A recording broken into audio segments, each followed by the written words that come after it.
Okay. Last class में process synchronization हमने start कर दिया था। और प्रोसेस सिंक्रोनाइजेशन की बात करें तो प्रोसेस सिंक्रोनाइजेशन हम लास्ट क्लास में कॉन्सेप्ट समझा था कि जब भी दो या दो से ज़्यादा प्रोसेस अगर एक दूसरे के रिसोर्स पे डिपेंड होते हैं तो उस प्रोसेस को सिंक्रोनाइज करना ज़रूरी होता है। अगर हम प्रोसेस को सिंक्रोनाइज नहीं करेंगे तो हमारे जो सिचुएशंस हैं वो हमारी ये हो सकती है कि हमारा जो डेटा है वो इनकंसिस्टेंट हो सकता है, डेड लॉक की सिचुएशंस अगर हो सकती है, स्टारवेशन की प्रॉब्लम अगर हो सकती है। तो जो प्रोसेस सिंक्रोनाइजेशन का जो मैकेनिज्म था, उस मैकेनिज्म में सबसे पहले जिस मैकेनिज्म की बात की थी उसमें हमने ऑपरेटिंग सिस्टम्स के द्वारा प्रोवाइड किए जाने वाला जो सॉल्यूशन उसकी बात की थी, जिसमें हमने सीमाफोर की बात की थी। और सब्जेक्ट के रूप में हम ऑपरेटिंग सिस्टम्स को स्टडी कर रहे हैं। और सीमाफोर जो कॉन्सेप्ट था उसमें हमने बात की थी कि हमारे पास में प्रोसेस के बीच में सिंक्रोनाइजेशन प्रोवाइड करने के लिए हम बेसिकली की काउंटिंग सीमाफोर, बाइनरी सीमाफोर, दो टाइप के सीमाफोर की बात करते हैं। काउंटिंग जो सीमाफोर होता है उसमें मोर देन वन वैल्यू को हम काम में लेते हैं, बाइनरी सीमाफोर में हम दो ही वैल्यू काम में लेते हैं, जीरो और वन। ठीक, तो देखो प्रोसेस सिंक्रोनाइजेशन के लिए हमारे पास जो सॉल्यूशन है, एक छोटा सा पॉइंट समझना। यहाँ पे हम बात करें कि प्रोसेस सिंक्रोनाइजेशन के हमारे पास में सॉल्यूशन जो है, प्रोसेस सिंक्रोनाइजेशन के लिए, प्रोसेस सिंक्रोनाइजेशन के लिए हमारे पास में जो सॉल्यूशन है, अगर हम सॉल्यूशन की बात करें तो सॉल्यूशन के रूप में हम यहाँ पे बात करते हैं कि हमारे पास में सबसे पहले हम बात करें, जैसे हमने सॉल्यूशन की बात की थी तो हमने सीमाफोर की बात की थी ना। इसके अलावा और भी सॉल्यूशंस होते हैं। जैसे अगर बात करें तो हम इंट्रैप्ट को डिसेबल कर सकते हैं। हम बात करें तो हम बात करते हैं यहाँ पे इंट्रैप्ट डिसेबल। ठीक है, एक सॉल्यूशन आपके इंट्रैप्ट डिसेबल हो सकता है। ठीक है, एक आपके हार्डवेयर लेवल पे सॉल्यूशन होता है, हार्डवेयर लेवल पे एक सॉल्यूशन होता है जिसकी अगर बात करें, हार्डवेयर सॉल्यूशन की बात करें तो हम बात करते हैं यहाँ पे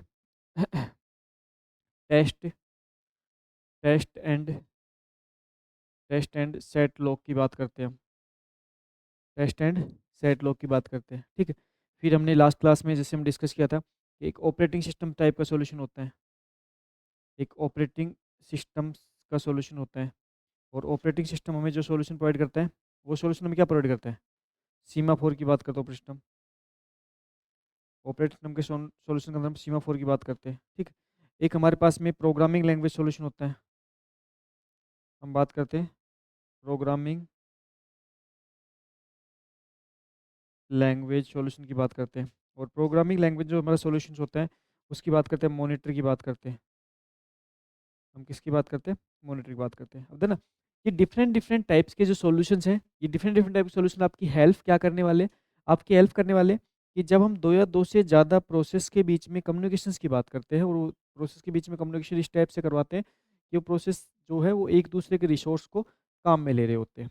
ठीक है, तो प्रोसेस द्वारा जब एक दूसरे रिसोर्स को काम में लिया जाता है तो हम कहते हैं हमारे पास में एक कोई पर्टिकुलर रिसोर्स है, ये हमारे पास में कोई पर्टिकुलर रिसोर्स है। और ये जो पर्टिकुलर जो रिसोर्स हमारे पास में अवेलेबल है, इस अगर रिसोर्स की बात करें तो इस रिसोर्स को एक से ज़्यादा प्रोसेस के द्वारा यहाँ पे एक्सेस किया जा रहा है। जैसे मैं कह रहा हूँ हमारे पास क्या प्रोसेस P1 है, यहाँ पे क्या प्रोसेस P2 है। और ये P1 और P2 प्रोसेस दोनों ही प्रोसेस क्या कर रहे हैं, इस पर्टिकुलर रिसोर्स को काम में ले रहे हैं। ठीक, और ये जो रिसोर्स है, रिसोर्स को मैं कह रहा हूँ शेयर्ड रिसोर्स है। ये क्या है, शेयर्ड रिसोर्स है। और जो शेयर्ड यहाँ पे जो रिसोर्स है, इस शेयर्ड रिसोर्स के अंदर हम इस टाइप के फंक्शंस को काम में ले रहे हैं कि इस पर्टिकुलर रिसोर्स को दोनों प्रोसेस काम में तो ले सकते हैं, लेकिन काम में लेने के लिए इन प्रोसेस के बीच में सिंक्रोनाइजेशन होना जरूरी है।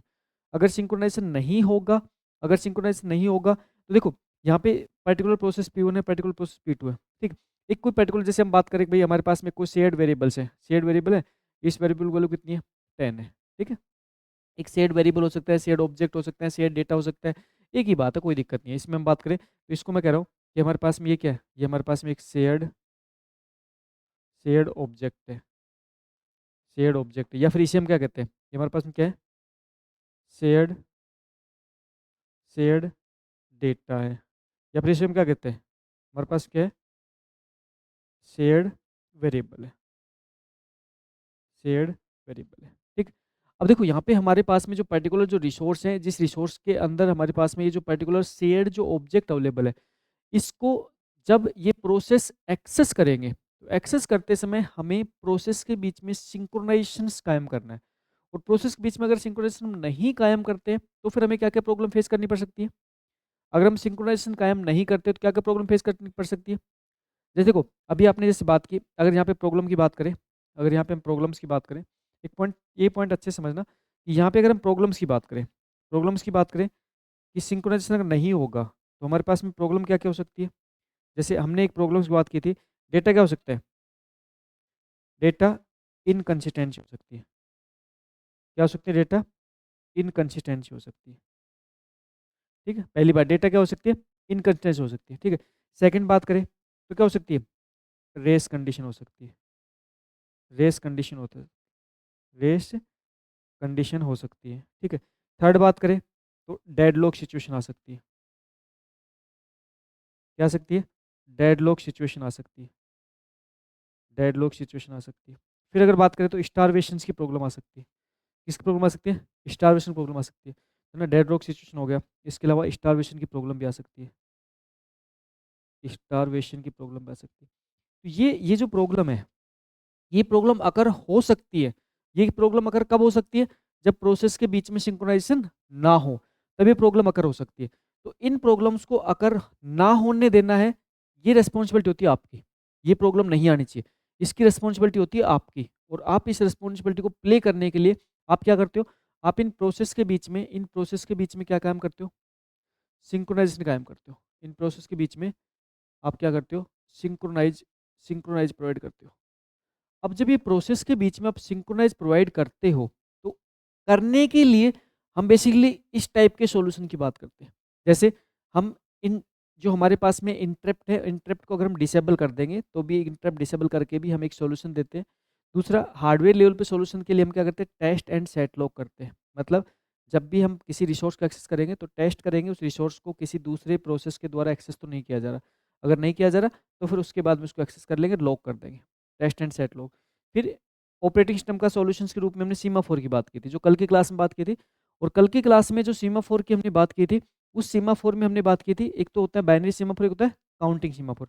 तो जब हमारे पास में रिसोर्स के रूप में हम ऐसे रिसोर्स की बात करें तो सिंगल इंस्टेंस है, तो उसको तो हम बाइनरी सीमाफोर से एक्सेस करवाते हैं प्रोसेस के बीच में। और जब रिसोर्स के एक से ज़्यादा इंस्टेंस अवेलेबल होते हैं तो फिर काउंटिंग सीमाफोर की बात करते हैं। और उसके ऊपर कल लास्ट क्लास में क्वेश्चन भी डिस्कशन किए थे कि किस टाइप से आपके क्वेश्चन बनते हैं। ठीक, फिर हमारे पास में एक एक बात करते हैं जैसे प्रोग्रामिंग लैंग्वेज टाइप का सॉल्यूशन, जिसमें हम किसकी बात करते हैं, मॉनिटर की बात करते हैं, होता है ना। ये सारे ही टाइप के जो सॉल्यूशंस है ना, इन सभी टाइप के सॉल्यूशंस को हम बेसिकली इंटर प्रोसेस कम्युनिकेशंस के बारे में बात करते हैं। हम यहाँ पे जो सारे टाइप के जो सॉल्यूशन देखने वाले हैं, इन सॉल्यूशंस के लिए हम बेसिकली यहाँ पे प्रोसेस के बीच में जो कम्युनिकेशंस करवा रहे हैं, उस प्रोसेस के बीच में कम्युनिकेशंस करवाने के लिए हम यहाँ पे एक छोटे से कॉन्सेप्ट के बारे में डिस्कशन करते हैं। और वो जो कॉन्सेप्ट होता है वो होता है इंटर प्रोसेस कम्युनिकेशंस। आप नाम सुना होगा आईपीसी, नाम सुना होगा आईपीसी, इंटर प्रोसेस कम्युनिकेशंस। अच्छा, इंटर प्रोसेस कम्युनिकेशंस के माध्यम से आप भी क्या करने वाले हो, इंटर प्रोसेस कम्युनिकेशन के माध्यम आप करने क्या वाले हो, आप प्रोसेस के बीच में कम्युनिकेशंस करवाने वाले हो। किसके बीच में कम्युनिकेशन करवाने वाले हो, प्रोसेस के बीच में कम्युनिकेशन करवाने वाले हो। और प्रोसेस के बीच में आप इस टाइप से कम्युनिकेशन करवाने वाले हो कि हमारे पास में ये जो प्रॉब्लम है ना, ये प्रॉब्लम आकर ना हो। प्रोसेस के बीच में हम इस टाइप से कम्युनिकेशन करवाएंगे कि प्रोसेस जो है वो जब रिसोर्स को एक्सेस करे उस टाइम पे डेटा इनकन्सिस्टेंसी प्रॉब्लम ना आए, रेस कंडीशन की प्रॉब्लम ना आए, डेडलॉक की सिचुएशन ना बने और स्टारवेशन प्रॉब्लम ना आए। जिसके रूप में अगर हम बात करें तो आपने नाम सुना होगा, जैसे हम जनरली जब बीटेक में पढ़ते हैं तो उस टाइम पे इंटर प्रोसेस कम्युनिकेशंस के लिए हम नाम सुनते हैं। जैसे एक स्लीपर बार्बर प्रॉब्लम होती है, डायनेमिक फ्लोस्पर प्रॉब्लम होती है, रीडर राइटर प्रॉब्लम होती है। सुना था नाम इनका, थोड़ा थोड़ा ध्यान आ रहा होगा, है ना। ये जो प्रॉब्लम है ये आईपीसी की प्रॉब्लम है, ये आईपीसी प्रॉब्लम है। तो यहाँ पे सर सुनता आईपीसी को समझोगे, आईपीसी होता क्या है। आईपीसी का मतलब क्या होता है, प्रोसेस के बीच में कम्युनिकेशन करवाना है। और प्रोसेस के बीच में कम्युनिकेशन करवा के हमें अचीव क्या करवाना है, अचीव क्या करवाना, अचीव क्या करवाना है, consistency, prevent race conditions, prevent deadlock, prevent starvation. ये हमें क्या करना है, अचीव करना है। ठीक है, तो कल की क्लास में हमारा जो डिस्कशन था उसके बाद में इस टॉपिक को यहाँ से स्टार्ट करो, उसके बाद में आगे बात करते हैं। बोलो। बिल्कुल पढ़ेंगे, डेडलॉक के बारे में पूरा डिटेल ही पढ़ेंगे, सिचुएशन के पूरी डेडलॉक के बारे में पूरा कंप्लीट कंसेप्ट पढ़ना है।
हो गया नोट डाउन?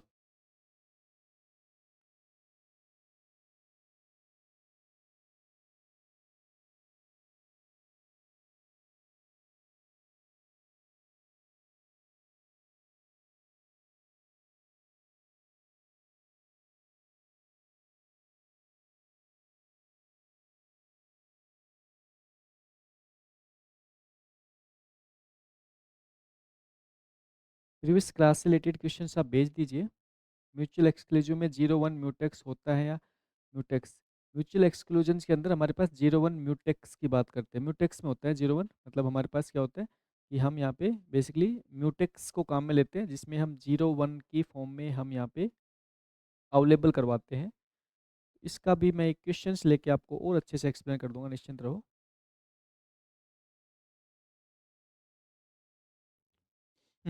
यहाँ पे पॉइंट लिख लीजिए, पहला पॉइंट लिखो। जब जब मल्टीपल प्रोसेस एक दूसरे से इंटरेक्ट करते हैं, जब मल्टीपल प्रोसेस मल्टीपल प्रोसेस एक दूसरे से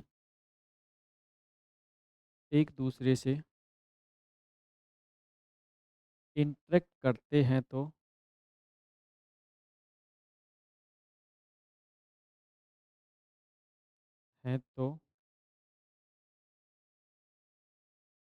तो सिंक्रोनाइजेशन एरर, एक दूसरे से इंटरेक्ट करते हैं तो synchronization error, data inconsistency, synchronization error, data inconsistency, है ना? जब बात करें तो हमारे पास synchronization error, data inconsistency, race condition, deadlock, deadlock, comma, starvations, starvation से रिलेटेड प्रॉब्लम हो सकती है ना? ये प्रॉब्लम हो सकती है जब क्या करते हैं, जब प्रोसेस एक दूसरे से क्या करते हैं, इंटरेक्ट करते हैं। ठीक है, मल्टीपल प्रोसेस जब एक दूसरे से इंटरेक्ट करते हैं, उधर ना ये इंटरेक्ट करते हैं उस टाइम पे ये जरूर ध्यान रखना है, शेयर्ड रिसोर्स होना चाहिए। मतलब ऐसे रिसोर्स के साथ इंटरेक्ट करना चाहिए जो ऑलरेडी क्या है, शेयर्ड है। ठीक है, तो यहाँ पे जो हमारे पास जो आईपीसी होता है, आईपीसी बेसिकली हमारा जो वर्क करता है, ये शेयर्ड रिसोर्स और डेटा पे करता है। शेयर्ड डेटा और रिसोर्स पे करता है। तो यहाँ पे ऐसा नहीं कि आपके different different process different different resource को एक्सेस कर रहे हैं तो प्रॉब्लम होगी, नहीं, कभी नहीं होगी, है ना? अलग अलग प्रोसेस अगर अलग अलग रिसोर्स को काम में ले रहे हैं तो फिर वो इंडिपेंडेंट प्रोसेस है, उनमें कभी कोई इश्यू नहीं होता है। वो अपने अब वो अपने अलग अलग रिसोर्स पर वर्क करते रहेंगे, कोई दिक्कत नहीं है। ठीक, ये तो हम उस पर्टिकुलर रिसोर्स पे बात कर रहे हैं जो शेयर्ड है, मल्टीपल प्रोसेस के बीच में शेयर किया जा रहा है, तब ये प्रॉब्लम अकर हो रही है, तो उस प्रॉब्लम बात कर रहे हैं। ठीक, अच्छा, अब यहाँ पे हम करेंगे क्या, जो आईपीसी होता है जिसको हम इंटर प्रोसेस कम्युनिकेशन कहते हैं, आईपीसी के माध्यम से हम क्या अचीव करेंगे? जैसे अगर आईपीसी की बात करें, आईपीसी के माध्यम से अचीव क्या करेंगे, है ना? इंटर प्रोसेस कम्युनिकेशंस में प्रोसेस के बीच में सिंक्रोनाइजेशंस कायम करके हम basically data consistency, avoid race condition, avoid deadlock को हम अचीव करवाते हैं। ठीक है, तो लिख लीजिए, अगला पॉइंट लिख लीजिए।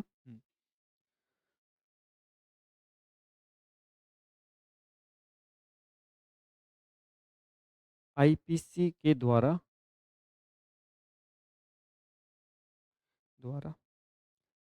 Data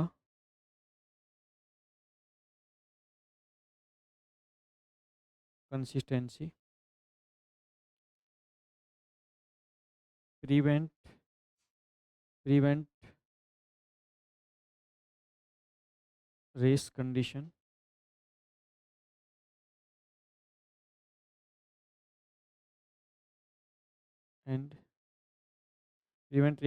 and deadlock, prevent race condition and deadlock को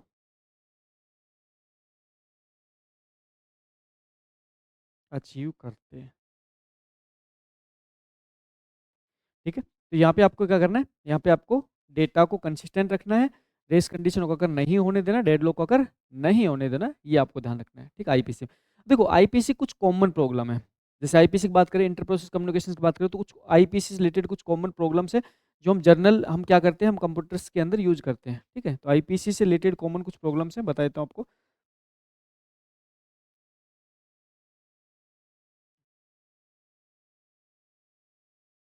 इंटर प्रोसेस कम्युनिकेशंस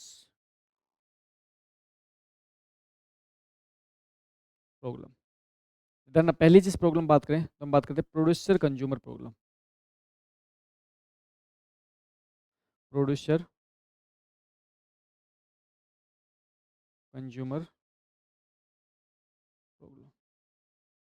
दूसरी बात करें तो हम बात करते हैं रीडर राइटर प्रॉब्लम, है ना, प्रोड्यूसर कंज्यूमर प्रॉब्लम, फिर reader writer problem. Reader writer problem. ठीक है, फिर होते हैं डाइनिंग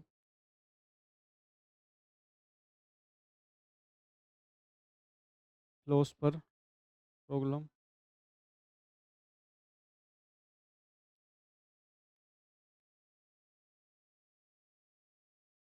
स्लीपर बार्बर प्रॉब्लम। ये कुछ कॉमन प्रॉब्लम्स है जो आईपीसी से रिलेटेड है, इंटर प्रोसेस कम्युनिकेशन से रिलेटेड कुछ कॉमन प्रॉब्लम्स है जो आपको ध्यान में रखना है। ठीक है, और ये जनरली ये आप अपने बीटेक की लाइफ में जब आप ओएस पढ़ते हो तो इस प्रॉब्लम्स को आप जनरली आप अपने बीटेक के पेपर को पास होने के लिए आप लिख के आते हो, इनके ऊपर आप डायग्राम बना के आते हो, वही प्रॉब्लम्स की बात कर रहा हूँ मैं। ठीक है, तो देखो यहाँ पे हमारे पास में अगर हम बात करें, यहाँ पे हमें अगर ऑब्जेक्टिव टाइप एग्जाम की तैयारी करनी है तो ऑब्जेक्टिव टाइप एग्जाम में इन प्रॉब्लम्स के अंदर आपको बेसिक कॉन्सेप्ट पता होना चाहिए, प्रॉब्लम्स का मतलब क्या है, प्रॉब्लम्स का हम सॉल्यूशन कैसे देते हैं, वैसे आपको ये पॉइंट पता होना चाहिए। तो यहाँ पे अगर बात करें तो हमारे पास पहली प्रॉब्लम है प्रोड्यूसर कंज्यूमर प्रॉब्लम। तो प्रोड्यूसर कंज्यूमर प्रॉब्लम्स के अंदर अगर बात करें तो सिंपल सी बात है कि भाई नॉर्मली अगर कोई कोई भी एक कोई कंपनी रन करती है और कोई कंपनी किसी पर्टिकुलर प्रोडक्ट का प्रोडक्शन करती है, तो वो जो कंपनी है ना, वो कंपनी हमेशा और हमेशा मतलब प्रोडक्ट का प्रोडक्शंस और कंजम्पशंस में एक सिंक्रोनाइजेशन कायम करती है। जैसे मान चलो कि कार मैन्युफैक्चर कंपनी टाटा है। अब टाटा ने क्या किया कि टाटा को मान के करो कि अपनी एक नई गाड़ी लॉन्च करनी है ना, और टाटा ने क्या किया कि भाई अपने नई गाड़ी ग्रुप में अभी कौन सी लॉन्च हुई टाटा की, सियारा ना, सियारा लॉन्च हुई। टाटा को ने मान कर चलो अपनी सियारा गाड़ी को लॉन्च करना है, तो उसने क्या किया, सियारा गाड़ी को लॉन्च करने से पहले उसने 1 लाख गाड़ी का प्रोडक्शन कर लिया। अब जब 1 लाख गाड़ी का प्रोडक्शन उसने कर लिया, तो उसके बाद उसने क्या किया, उस गाड़ी को लॉन्च किया। लॉन्च करने के बाद पता लगा उसके कस्टमर नहीं मिले, प्रोडक्शन ज़्यादा हो गया, कंज्यूमर नहीं है। सेकंड केस क्या हो सकता है कि मान चलो उसने गाड़ी को 1 लाख गाड़ी का प्रोडक्शन कर लिया, कस्टमर मिल गए 5 लाख, प्रोडक्शन कम है, कंज्यूमर ज़्यादा है। तो है ना, इस प्रॉब्लम्स को हम कैसे सॉर्ट आउट करेंगे, इस प्रॉब्लम को सॉर्ट आउट करने का मतलब है कि यहाँ पे अगर पहली प्रॉब्लम बात करें, इनको बेसिक बेसिक पॉइंट्स का ध्यान रखना है। जैसे पहली प्रॉब्लम बात करें तो पहली प्रॉब्लम कौन सी है, प्रोड्यूसर कंज्यूमर प्रॉब्लम।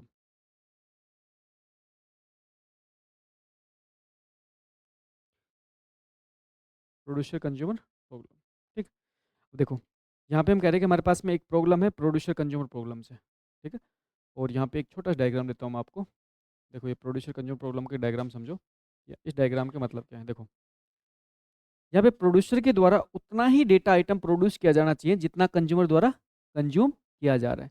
न तो प्रोड्यूसर ज़्यादा डेटा आइटम प्रोड्यूस करेगा और न कंज्यूमर ज़्यादा डेटा आइटम कंज्यूम करेगा। इसका मतलब है कि जो प्रोड्यूसर है वो अपना डेटा आइटम प्रोड्यूस करके कहाँ रख देगा, बफर में रख देगा। किस में रख देगा, बफर। अब है ना, यहाँ पे जो बफर है ना, ये जो बफर है, ये बफर ना तो ओवरफ्लो होना चाहिए ना अंडरफ्लो होना चाहिए। बफर क्या होना चाहिए, न तो ओवरफ्लो होना चाहिए न अंडरफ्लो होना चाहिए। ओवरफ्लो मतलब ऐसा नहीं होना चाहिए कि प्रोड्यूसर द्वारा इतना इतना डेटा आइटम प्रोड्यूस कर दिया गया कि बफर्स के अंदर डेटा नहीं आ रहा और डेटा क्या बफर से बाहर जा रहा है। ओवरफ्लो नहीं होना चाहिए। और अंडरफ्लो मतलब ऐसा भी नहीं होना चाहिए कि जो बफर है वो बिल्कुल ही खाली हो चुका, प्रोड्यूसर क्या नहीं कर रहा, डेटा आइटम प्रोड्यूस नहीं कर रहा, बफर आपका खाली हो चुका है और कंज्यूमर उसमें कंज्यूम किए जा रहा है। तो ये कंडीशन अगर आपको नहीं होने देनी, ये कंडीशन अगर आपको नहीं होने देना। देखो ना, ये जो टॉपिक है, इस टॉपिक को समझने के लिए आप ऐसा समझो कि हम कर क्या रहे हैं। हम बेसिकली मल्टीपल प्रोसेस के बीच में कम्युनिकेशन करवा रहे हैं, मल्टीपल प्रोसेस के बीच में बातचीत करवा रहे हैं, और बातचीत इस टाइप से करवा रहे हैं कि वो किसी एक पर्टिकुलर कॉमन रिसोर्स को, कॉमन एरिया को काम में ले रहे हैं। ठीक है, जैसे भाई सिंपल सी बात है, अभी जैसे मैंने एग्जाम्पल दिया टाटा का। टाटा ने क्या किया, अपनी नई गाड़ी के रूप में सियारा गाड़ी को लॉन्च किया। तो जब टाटा ने नई गाड़ी के रूप में सियारा को लॉन्च किया, तो टाटा को पता होना चाहिए कि मुझे टाटा सियारा कितनी गाड़ी का प्रोडक्शन करना है। ऐसा नहीं होना चाहिए कि टाटा सियारा इतनी सारी प्रोडक्शन कर दी जाए कि उनके कंज्यूमर मिले ही ना। है ना, कंपनी के साथ बहुत बार रहता है, होता है ऐसा।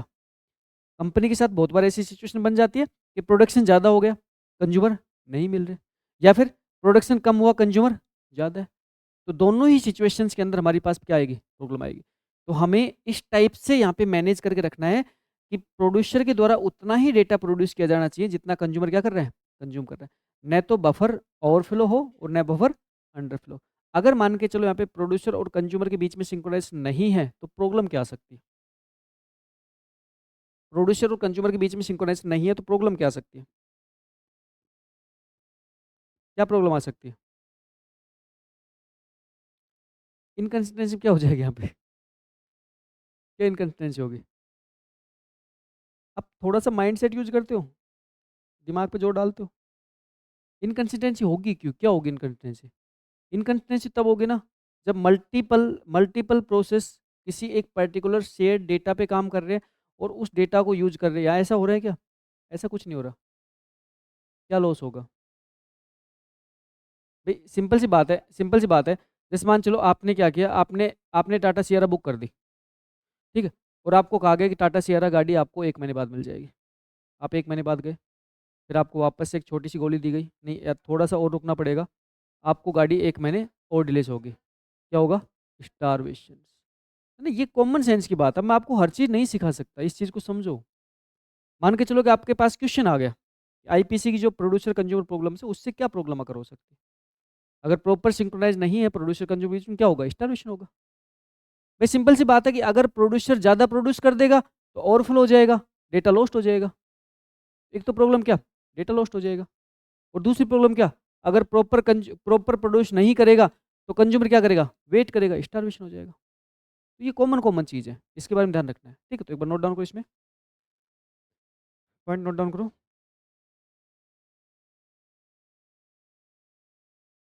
ये बड़ा करो, डेटा डेटा आइटम, ये छोटे छोटे डेटा आइटम है ना। प्रोड्यूसर के द्वारा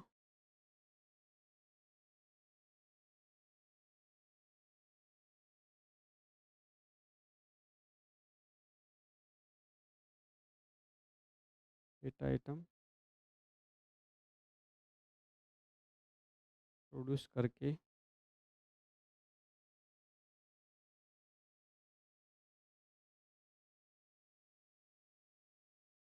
बफर में रखे जाते हैं।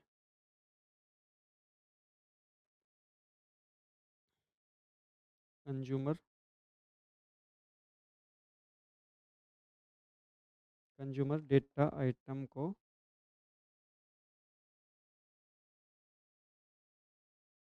बफर से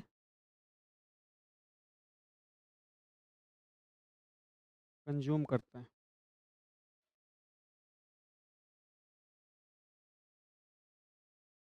अब बताओ सिंक्रोनाइजेशन क्या होना चाहिए भाई, सिंक्रोनाइजेशन क्या होना चाहिए बीच में, सिंक्रोनाइजेशन क्या होना चाहिए, बफर ओवरफ्लो और अंडरफ्लो नहीं होना चाहिए। बफर ओवरफ्लो और अंडरफ्लो नहीं होना चाहिए। हमें ध्यान किसका रखना है, बफर बफर ओवरफ्लो और बफर ओवरफ्लो और अंडरफ्लो अंडरफ्लो नहीं होना चाहिए। अगर बफर ओवरफ्लो और अंडरफ्लो नहीं होना चाहिए, इसके लिए हमें प्रोसेस के बीच में सिंक्रोनाइजेशन बढ़ा के रखना है। अब प्रोसेस के बीच में सिंक्रोनाइज किसके बना के रखना है, एक तो प्रोड्यूसर वाले प्रोसेसर में, एक कंज्यूमर वाले में, है ना। प्रोड्यूसर वाला उतना ही प्रोड्यूस करे जितना कंज्यूमर क्या कर रहे हैं, कंज्यूम कर रहे हैं। अगर इन दोनों के बीच में प्रॉपर सिंक्रोनाइजेशन है तो कभी भी बफर आपका ओवरफ्लो अंडरफ्लो नहीं होगा। सही बात है। और अगर मान के चलो बफर ओवरफ्लो अंडरफ्लो हो गया तो हमारे पास में प्रॉब्लम क्या आ जाएगी, डेटा लॉस और starvation.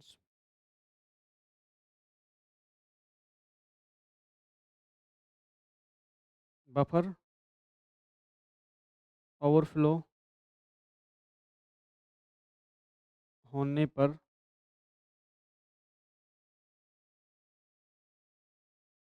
Data loss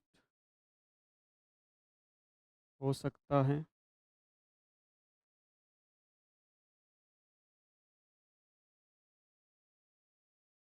buffer underflow होने पर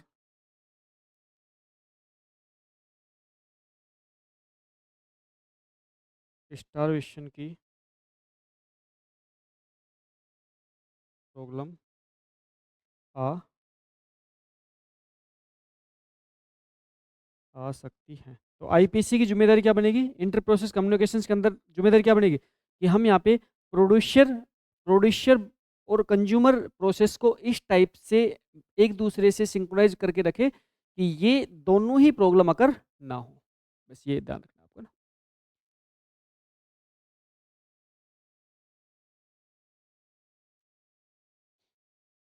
मैं तो सोचता हूँ इस टॉपिक को तो मैं कुछ बैच में तो पढ़ाता ही नहीं हूँ, इस टॉपिक को मैं अवॉइड कर देता हूँ।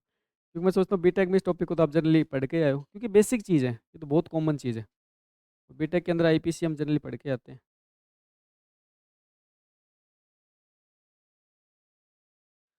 पीजीडीसी वाले बच्चों को तो ये चीज़ बहुत अच्छे से समझ में आ जाएगी। नहीं नहीं, समझ में आ जाएगी। क्यों समझ में आ जाएगी, क्योंकि बिल्कुल बेसिक उस पर वो डिपेंड करते हैं ना। इससे आगे जितने मैं एग्जांपल लूँगा, जैसे एक जैसे नाई की दुकान का एग्जांपल है इसमें, है ना। इसमें जो एग्जांपल ले रखो इस टाइप ले रखा है, बार बार स्लीपर जो प्रॉब्लम है वो नाई की दुकान का एग्जांपल है ना। डाइनिंग फ्लोर प्रॉब्लम है, उसमें 5 बंदे बैठ के खाना खा रहे हैं, एक थाली है, उसके बीच में एक कुछ खाने की रखा हुआ है, चम्मच है, वो प्रॉब्लम है। तो पढ़ते हो जनरली बीटेक के।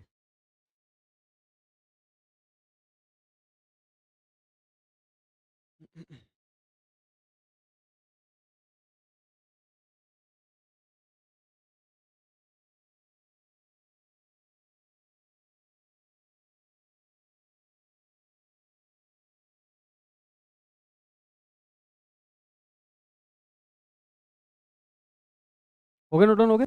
नेक्स्ट बात करें, रीडर राइटर प्रॉब्लम।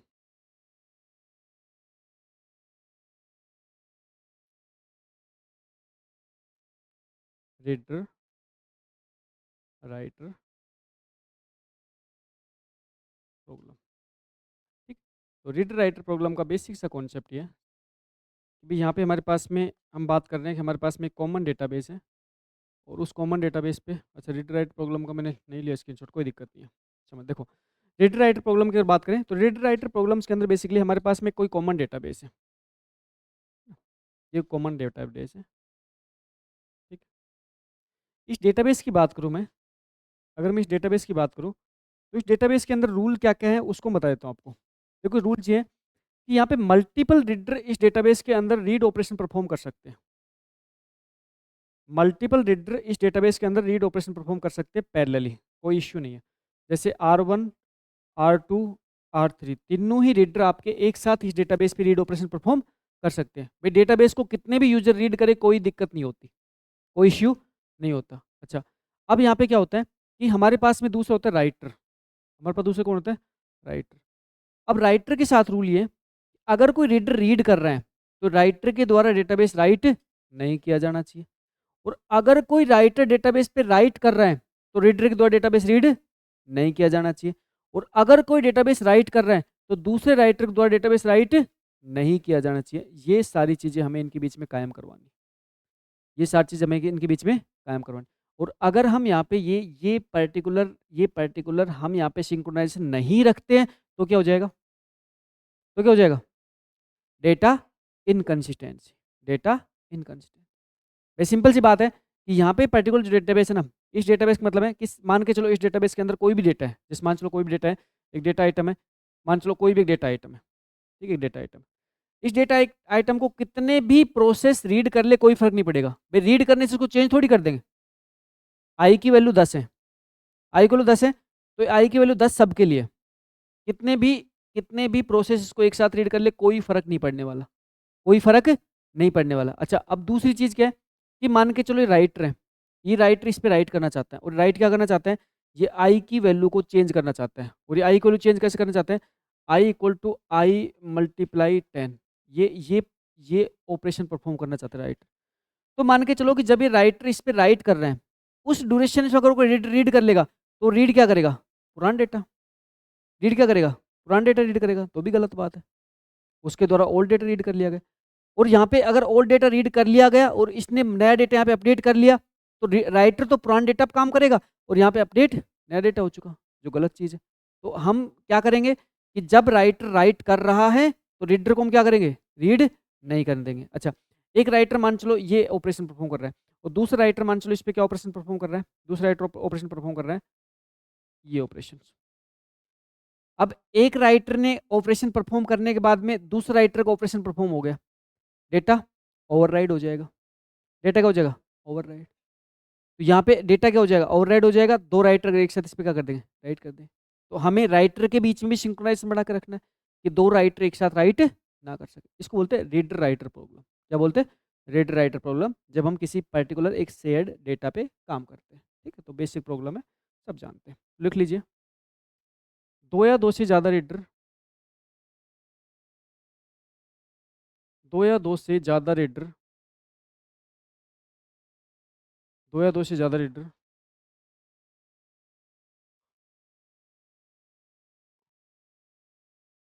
डेटाबेस को एक साथ रीड कर सकते हैं, है ना। दो या दो से ज़्यादा ज़्यादा रीडर डेटाबेस को एक साथ रीड कर सकते हैं, कोई इश्यू नहीं होगा, नो प्रॉब्लम्स।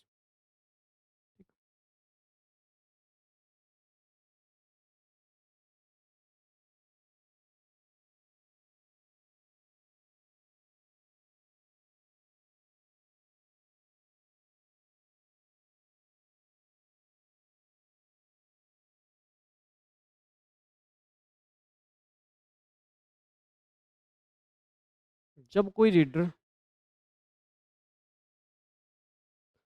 रीडर डेटाबेस को रीड करता है, डेटाबेस को रीड करता है,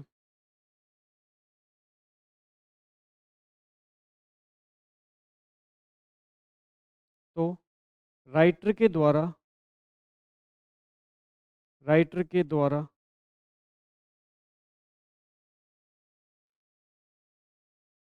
डेटाबेस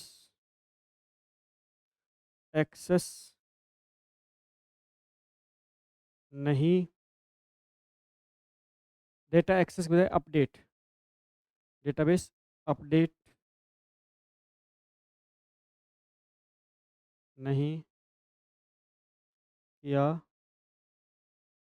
जानना चाहिए। सही बात है। नेक्स्ट बात करते हैं। जब कोई राइटर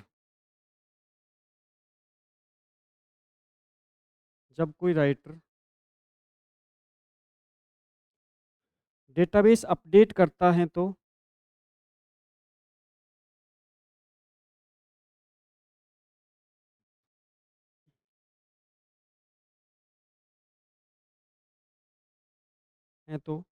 रीडर के द्वारा रीडर के द्वारा डेटाबेस को रीडर के द्वारा डेटाबेस को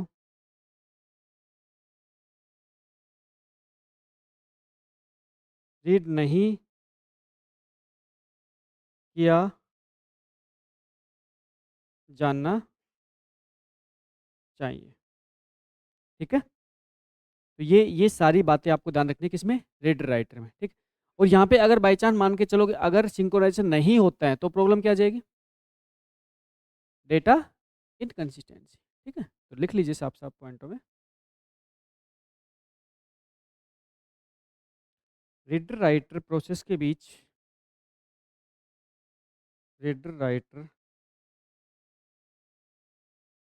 प्रोसेस के बीच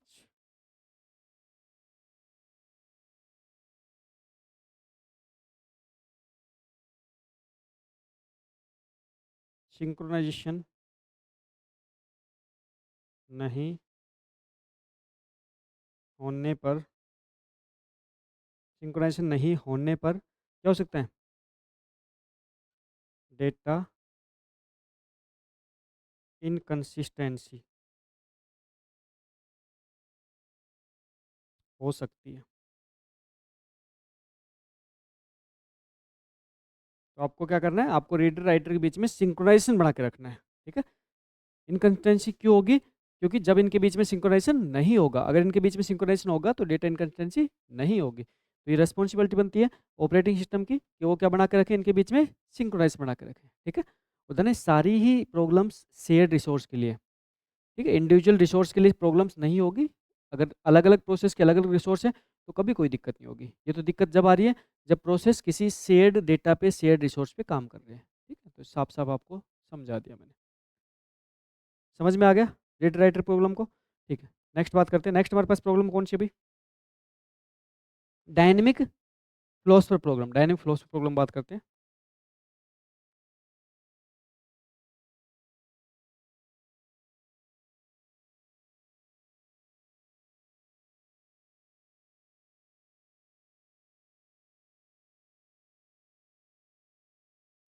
डायनेमिक फ्लोस पर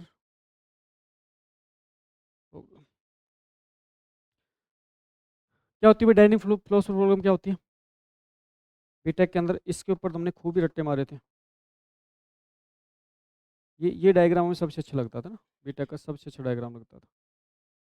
याद आया कुछ कुछ?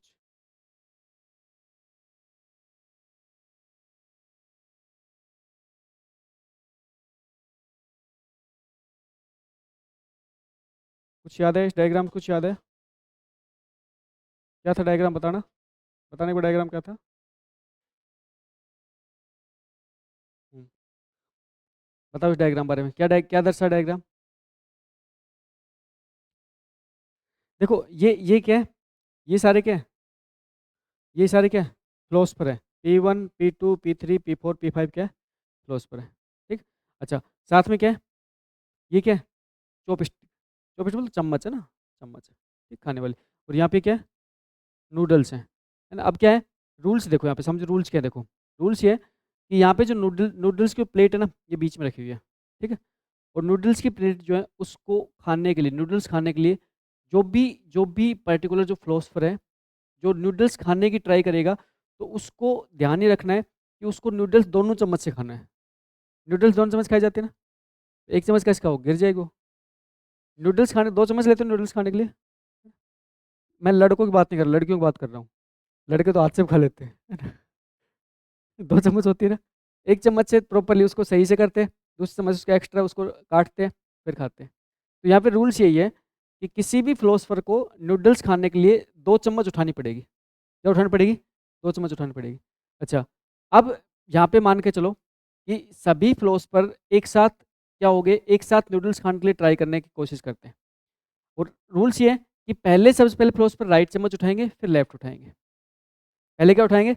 राइट उठाएंगे, फिर लेफ्ट उठाएंगे, ठीक। अच्छा, अब क्या किया कि सारे फिलोसफर ने एक साथ नूडल्स खाने की ट्राई की और सबने क्या लेकर उठा ली, अपनी राइट चम्मच उठा ली। अब सारे फिलोसफर अगर राइट चम्मच उठा लेते हो तो चम्मच कितनी है? 5। तो अब किसी भी फिलोसफर को लेफ्ट लेफ्ट चम्मच नहीं मिलेगी।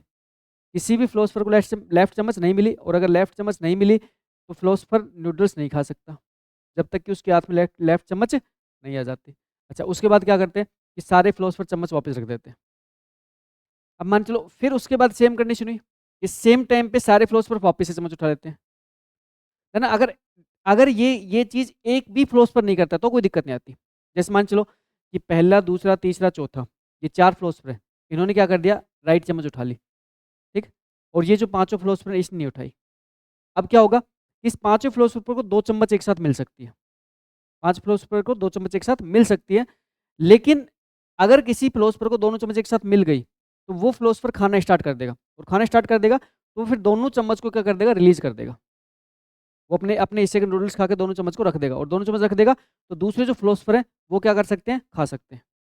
ये रूल्स है। लेकिन इसमें सबसे सबसे जो प्रॉब्लम्स की बात है, वो प्रॉब्लम्स की बात ये है कि यहाँ पे अगर नूडल खाने के लिए सारे के सारे फिलोसफर एक साथ भूखे हो गए तो वो सारे के सारे क्या करेंगे, राइट चम्मच उठा लेंगे और लेफ्ट चम्मच की क्या करेंगे, वेट करते रहेंगे। तो इस सिचुएशन में क्या कहेंगे, इस सिचुएशन को कहेंगे डेडलॉक। क्या कहेंगे, डेडलॉक। कि हमारे पास में एक ऐसी सिचुएशन आ गई जिसके अंदर की सभी फिलोसफर अपनी अपनी लेफ्ट चम्मच की वेट कर रहे हैं, और अब अपनी अपनी लेफ्ट चम्मच की वेट कर रहे हैं, तो कोई भी फिलोसफर अपनी राइट चम्मच को रखेगा नहीं। भाई सिंपल सी बात है, ये जो फिलोसफर है, इस फिलोसफर की राइट चम्मच इसकी क्या है, लेफ्ट चम्मच है। इस टाइप से आगे भी सेम कंडीशन है, इस टाइप से अभी आगे भी सेम कंडीशन है। तो यहाँ पे हमारे पास में हमें अगर इस टाइप की प्रॉब्लम्स अगर देखने को मिलती है तो इसमें हमें सिंक्रोनाइजेशन बढ़ा के रखना है, जिससे कि यहाँ पे क्या नहीं हो, डेडलॉक की सिचुएशन ना हो, है ना। डेडलॉक एक ऐसी सिचुएशन ऑपरेटिंग सिस्टम की जिसको हम 100% रिमूव नहीं कर सकते। डेडलॉक सिचुएशन को हम 100% रिमूव कर ही नहीं सकते। क्यों? क्योंकि डेडलॉक के अंदर कुछ ऐसी ऐसी घटनाएं होती हैं जिसको कि हम ये चीज़ सोच नहीं सकते कि ये हो सकता है। इसलिए डेडलॉक को 100% कभी भी रिमूव नहीं किया जा सकता। जैसे यहाँ पे ये जो पर्टिकुलर प्रॉब्लम्स है, इस प्रॉब्लम्स के अंदर यहाँ पे हम एक ऐसे केस को लेके चलते हैं जिसमें कि सारे के सारे फिलोसफर एक साथ एंग्री होते हैं, सब फिलोसफर को एक साथ भूख लगती है और सब फिलोसफर एक साथ अपनी राइट चम्मच उठा लेते हैं। तो ऐसी सिचुएशन आने के चांसेस बहुत रेयर होते हैं, बट आ सकती है। बहुत रेयर होते हैं बट आ सकती है, और आ गई तो डेडलॉक हो जाएगा। आ गई तो क्या हो जाएगा, डेडलॉक हो जाएगा। और अगर कोई भी फिलोसफर मान के चलो, कोई फिलोसफर अपनी राइट चम्मच उठा लेता है और उसके बाद उसको लेफ्ट चम्मच नहीं मिलती है, राइट चम्मच उठाने के बाद उसको लेफ्ट चम्मच नहीं मिलती है, तो फिलोसफर अपनी राइट चम्मच को वापस रख देगा, राइट चम्मच को वापस रख देगा। लेकिन अगर सारे एक साथ करते हैं तो ये चीज़ नहीं होती, फिर नहीं रखते, फिर वो वेट ही करते रह जाते हैं। तो इस टाइप की घटना में हम क्या करते हैं, प्रोसेस के बीच में सिंक्रोनाइज काम करते हैं, डेडलॉक को अवॉइड करवाते हैं। तो लिखो, सभी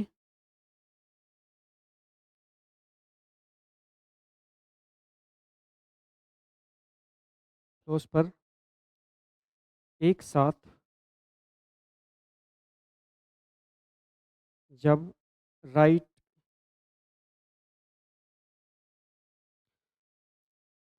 राइट चॉपस्टिक को पिक कर लेते हैं और और और नूडल्स खाने के लिए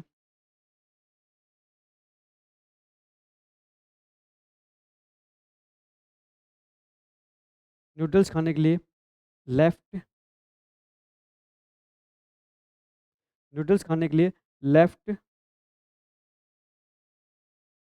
चॉपस्टिक का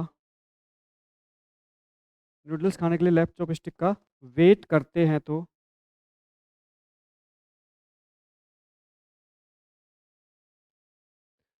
डेडलॉक की सिचुएशन डेडलॉक की सिचुएशन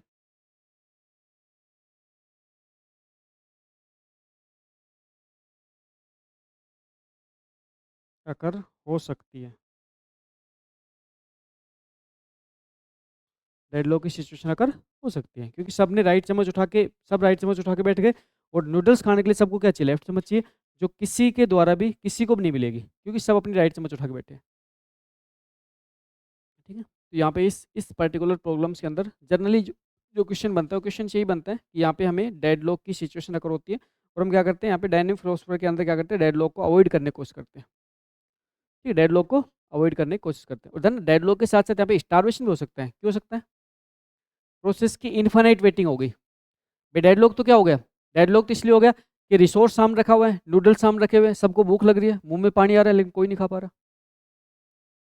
डेडलॉक इसलिए हो गया कि नूडल्स सामने रखे हैं, सबकी आंखों के सामने नूडल्स रखे हैं, सब देख रहे हैं नूडल्स को, लेकिन खा इसलिए नहीं रहे क्योंकि रूल है।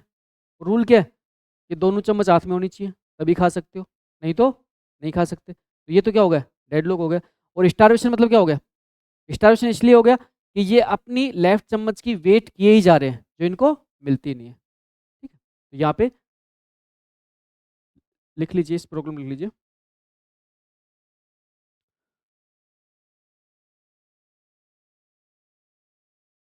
डायनेमिक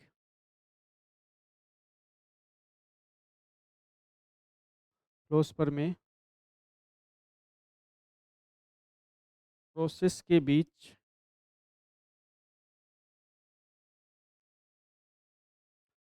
प्रोसेस के बीच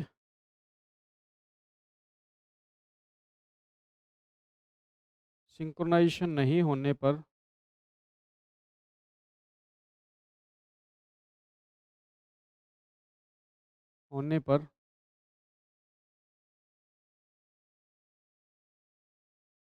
डेडलॉक एंड स्टारवेशन की प्रॉब्लम अकर हो सकती है।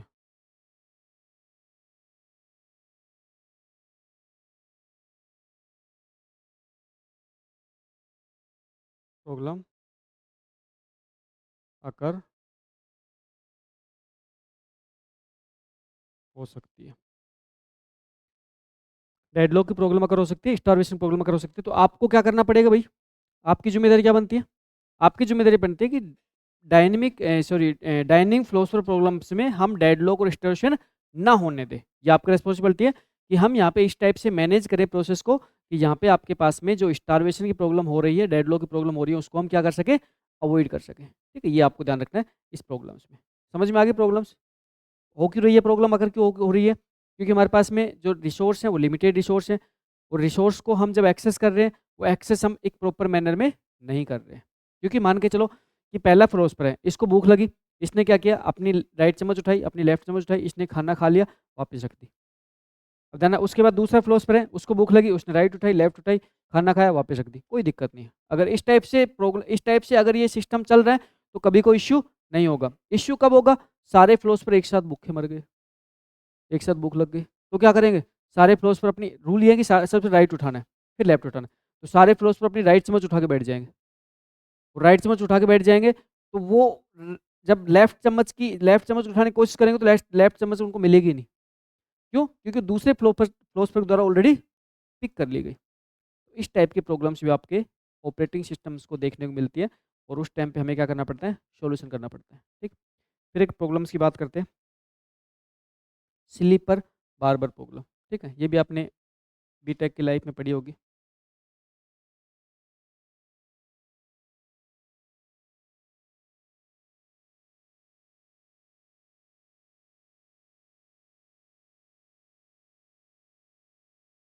ये नाई की दुकान वाली प्रॉब्लम है, याद आया कुछ? क्या थी प्रॉब्लम? स्लीपिंग बार प्रॉब्लम क्या थी? ये नाई की दुकान वाली प्रॉब्लम में कुछ ध्यान आया हो तो?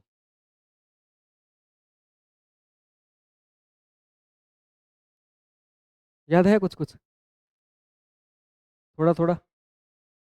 बीटेक की लाइफ में बुक्स के अंदर इस टाइप का डायग्राम देखा करते थे। देखो प्रॉब्लम क्या है कि यहाँ पे एक नाई की दुकान है। ये क्या है? ये नाई की दुकान है। इस नाई की दुकान के अंदर बेसिकली एक नाई है जो क्या करता है? बाल काटता है। ठीक, अब नाई की दुकान के अंदर जब कोई भी कस्टमर नहीं होता है तो नाई क्या करता है? सो जाता है। और किस पे सो जाता है? उस बाल काटने वाली चेयर पे सो जाता है। किस पे सो जाता है? बाल काटने वाली चेयर पे सो जाता है। और नाई सो गया तो कोई भी कस्टमर आएगा तो उसका बाल कौन काटेगा? उसका बाल नहीं काटेगा, तो कस्टमर क्या करेगा? चला जाएगा। क्योंकि जिस चेयर पे बैठ के बाल काटे जाएंगे उस चेयर पे तो ऑलरेडी कौन सोया हुआ है? नाई सोया हुआ। अच्छा, दूसरा कि नाई बाल काट रहा है, नाई क्या कर रहा है? बाल काट रहा है, और कस्टमर आके यहाँ पे बैठ जाते हैं, और कस्टमर आके बैठ जाते हैं तो वेटिंग चेयर मान के चलो फुल हो जाती है। तो वेटिंग चेयर अगर फुल हो गई और फिर अगर कोई नया कस्टमर आएगा तो क्या उसको जगह मिलेगी बैठने के लिए? तो वो क्या करेगा? चला जाएगा। तो ये जो प्रॉब्लम है, ये प्रॉब्लम भी आपकी आईपीसी के अंदर अकर होती है, इंटर प्रोसेस कम्युनिकेशन के अंदर आपकी अकर होती है। यहाँ पे मल्टीपल प्रोसेस क्या कर रहे हैं? एक रिसोर्स को एक्सेस करने की बात कर रहे हैं, और ये प्रॉब्लम भी आ सकती है ना? ये जो प्रॉब्लम है, इस प्रॉब्लम को अगर हम यहाँ पे इसको सोल्व नहीं करेंगे तो हमारे पास में प्रॉब्लम क्या आ सकती है? इसको हम सोल्व ना करके क्या आ सकती है? रेस कंडीशन कैसी होगी?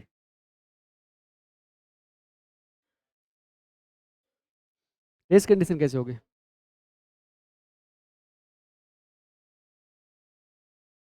देखो यहाँ पे बेसिकली सबसे बड़ी जो प्रॉब्लम्स आती है वो सबसे बड़ी प्रॉब्लम आती है फेयरनेस की, कि यहाँ पे हम प्रोसेस को एक फेयरनेस डील नहीं दे पाएंगे। क्या नहीं दे पाएंगे?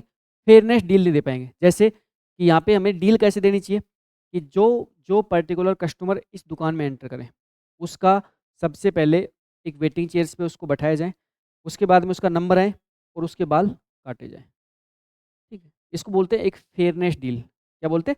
Fairness deal. और ये आपके ऑपरेटिंग सिस्टम के द्वारा परफॉर्म किया जाना चाहिए। ये ज़िम्मेदारी ऑपरेटिंग सिस्टम की बनती है कि अगर इस टाइप की कोई सिचुएशन है, तो उस टाइम पे ऑपरेटिंग सिस्टम्स को फेयरनेस डील के साथ प्रोसेस को हैंडल करना चाहिए।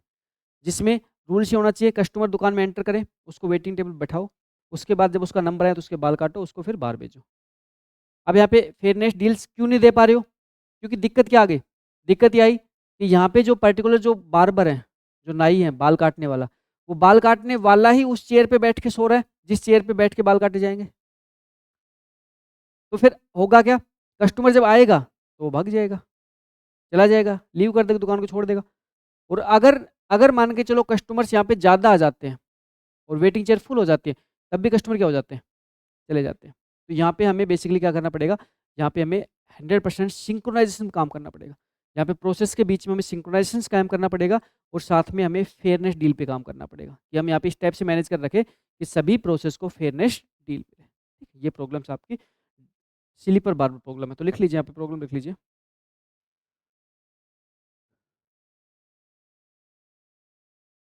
जब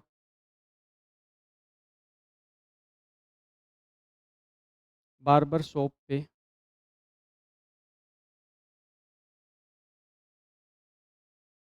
कोई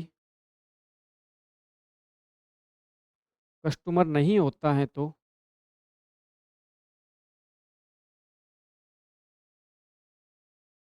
तो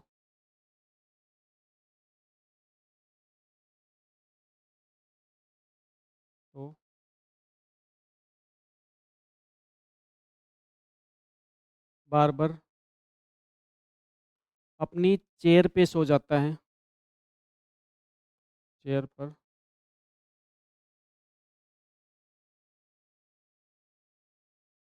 स्लीपिंग करता है, जिससे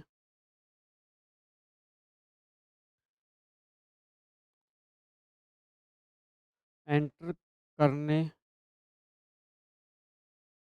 जिससे एंटर करने वाला कस्टमर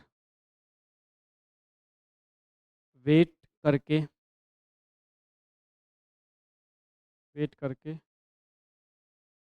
बाहर चला जाता है। वेट करके मतलब लीव, वेट करके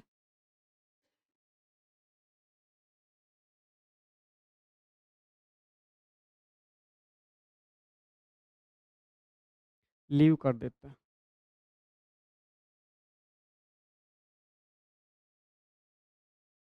है ना? यहाँ पे हम कह रहे हैं कि अगर आपके बार्बर अपनी खुद की चेयर पे सो गया, तो उस टाइम पे जो कस्टमर आपके यहाँ पे एंटर करेगा वो बेचारा वेट करेगा और वेट करके वो क्या करेगा? चला जाएगा। ठीक? इसका मतलब है कि उसको उसको बाल उसके नहीं काटे गए तो उसको फेयर डील नहीं मिली। क्या नहीं मिली? फेयर डील नहीं मिली। ठीक है? तो यहाँ पे छोटा सा पॉइंट लिखवा देता हूँ नोट करके। प्रोसेस के बीच में प्रोसेस के बीच सिंक्रोनाइजेशन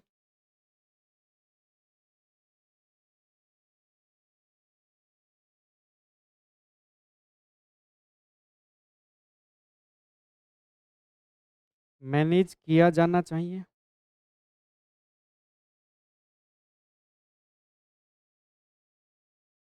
चाहिए और और सभी प्रोसेस को फेयर डील दी जानी चाहिए। सभी प्रोसेस को फेयर डील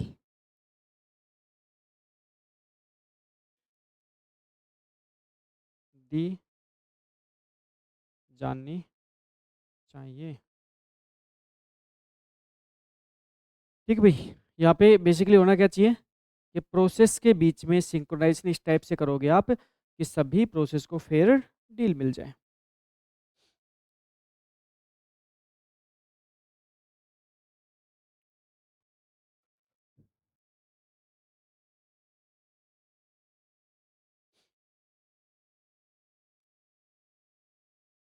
तो यहाँ पे हमारे पास में आईसी जो इंटर प्रोसेस कम्युनिकेशन है उसकी कुछ बेसिक बेसिक प्रॉब्लम है जिनके ऊपर आपके जनरल क्वेश्चन आपके एग्जाम बन जाते हैं।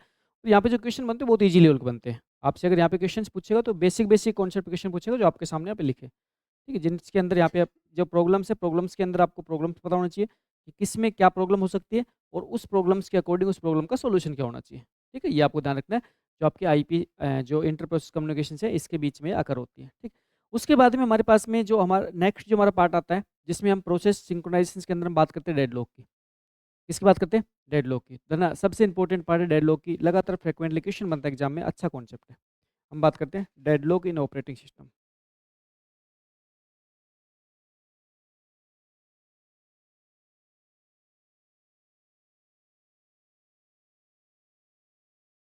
क्या होता है भाई डेडलॉक, क्या होता है? अगर मैं आपसे पूछूं डेडलॉक क्या होता है? डेडलॉक होता क्या है? जैसे अभी हमने डेडलॉक की बात की थी, तो हमारी ऐसी कौन सी प्रॉब्लम थी जहाँ पे डेडलॉक आया था? किसमें आया था? डायनेमिक फिलोसफर में आया था। डायनेमिक फिलोसफर में डेडलॉक आया था। तो डेडलॉक था क्या? डेडलॉक क्या प्रॉब्लम है? डेडलॉक का मतलब होता क्या है एक्चुअली में बात करें तो? डेडलॉक का मतलब बेसिकली एक ऐसी सिचुएशन होती है जिसमें दो या दो से ज़्यादा प्रोसेस रिसोर्स को इस टाइप से होल्ड कर लेते हैं कि वो प्रोसेस एक दूसरे के रिसोर्स को स्टफ करके बैठ जाते हैं, एक दूसरे रिसोर्स को होल्ड करके बैठ जाते हैं और वो एक दूसरे रिसोर्स के लिए वेट भी करते रहते हैं जो उनको कभी मिल ही नहीं पाता, क्योंकि उसने होल्ड इस टाइप से कर लिया, क्योंकि उन्होंने होल्ड इस टाइप से कर लिया। इस टाइप की सिचुएशन को डेडलॉक बोलते हैं।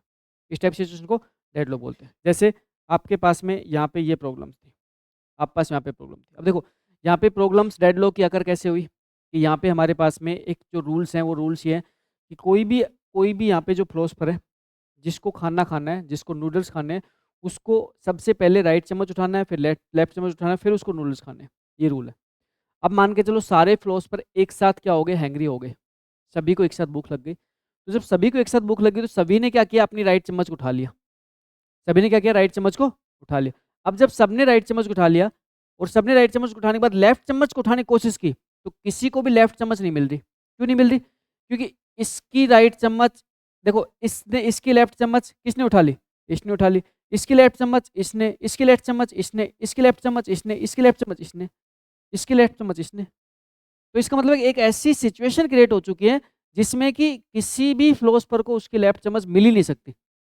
और अगर ये इस सिचुएशन में वेट भी करेंगे ना तो ये वेट करते ही रह जाएंगे, ये वेट करते रह जाएंगे, इस इन इन पर्टिकुलर फिलोसफर का वेट कभी पूरा होगा ही नहीं। तो अगर ऐसी कोई सिचुएशन आ जाती है तो इसी सिचुएशन को बोलते हैं डेड लॉक। इसे क्या बोलते हैं? Dead lock.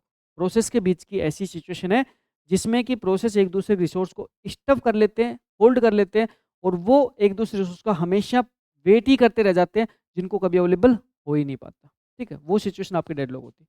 और देखो डेडलॉक की सिचुएशन से पहले कुछ बेसिक बेसिक चीज़ें समझो कि प्रोसेस और रिसोर्स के बीच में हम अलोकेशन कैसे करते हैं, हम होल्ड कैसे करवाते हैं, हम वेट कैसे करवाते हैं, उसकी बात करते हैं। देखो सबसे पहले तो जब हम रिसोर्स की बात करते हैं तो रिसोर्स को जनरली हम एक रेक्टेंगल से रिप्रेजेंट करते हैं।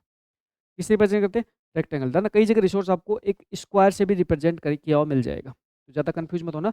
रेक्टेंगल को हम जनरली मतलब रिसोर्स को हम जनरली रेक्टेंगल से करते हैं, कुछ जगह आपको स्क्वायर से भी मिल जाता है, तो उसमें कोई बहुत बड़ी चीज़ नहीं है, ठीक। ये हमारे पास में रिसोर्स है, ये हमारे पास क्या है? रिसोर्स है। अब है ना जो भी रिसोर्स होते हैं ना उसके क्या होते हैं, इंस्टेंस होते हैं।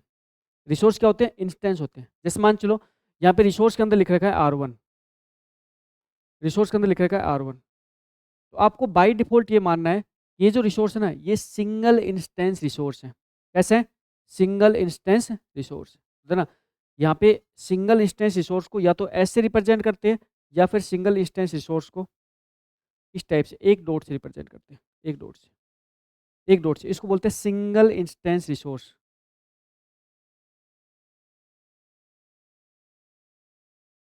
Single instance resource. Single instance resource का मतलब क्या हो गया भाई? सिंगल इंस्टेंस रिसोर्स का मतलब क्या हो गया? इस रिसोर्स को सिर्फ और सिर्फ एक बार में एक ही प्रोसेस के द्वारा एक्सेस किया जा सकता है। इस रिसोर्स को एक बार में एक ही प्रोसेस द्वारा एक्सेस किया जा सकता है, ठीक। इसको बोलते हैं सिंगल इंस्टेंस। अच्छा, कुछ टाइम आपको इस टाइप से भी रिसोर्स देखने को मिलेंगे।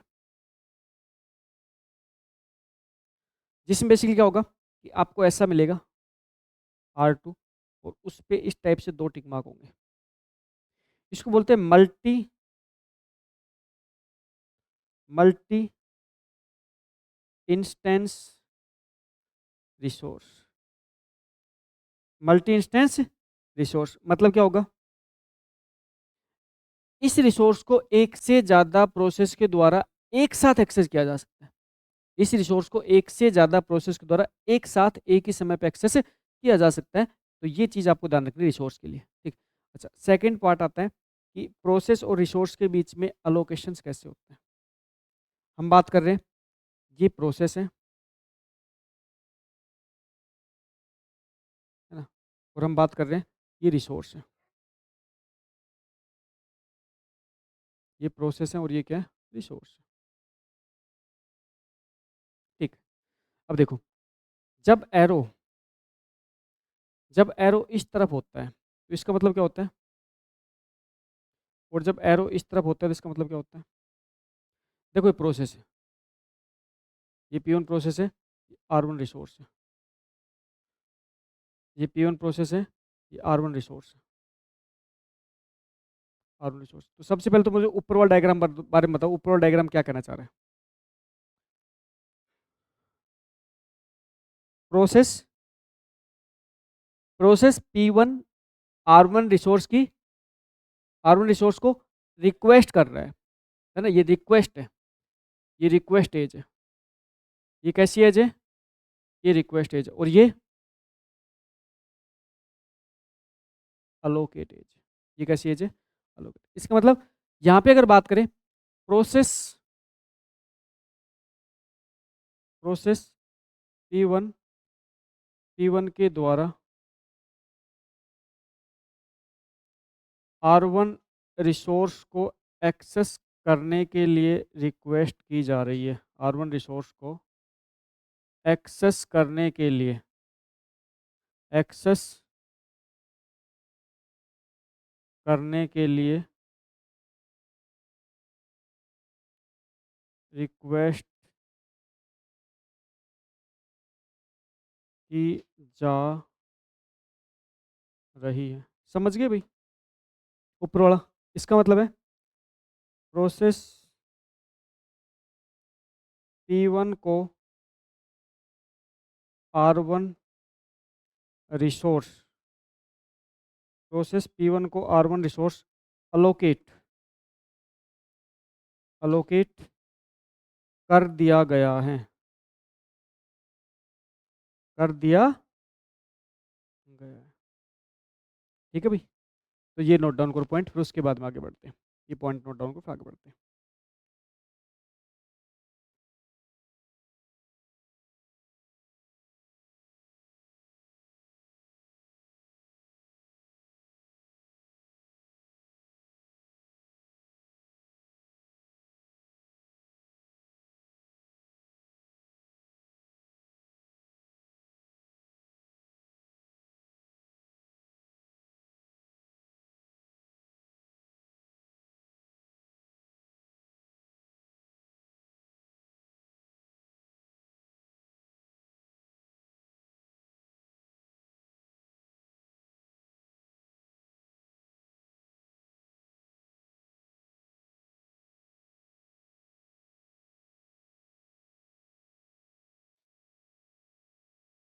हो गया नोट डाउन?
ठीक है, नेक्स्ट बात करते हैं कि हमारे पास हम बात करते हैं डेडलॉक की सिचुएशन। डेडलॉक क्या होता है भाई? Deadlock situation. अब डेडलॉक सिचुएशन होती क्या है? डेडलॉक एक ऐसी सिचुएशन होती है जिसमें दो या दो से ज़्यादा प्रोसेस, देखो पहले समझो फिर उसके बाद नोट डाउन कर लें। डेडलॉक एक ऐसी सिचुएशन होती है जिसमें set of process get permanently stuck because because they request for some resource and these resource are already held by another process। अब हिंदी में सुनो।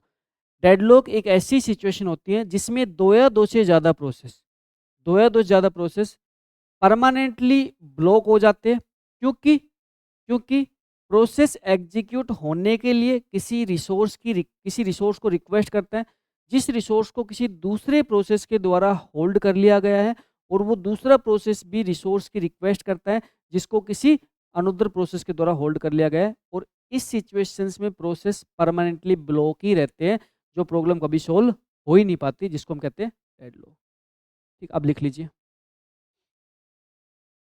डेडलॉक एक सिचुएशन होती है, डेडलॉक एक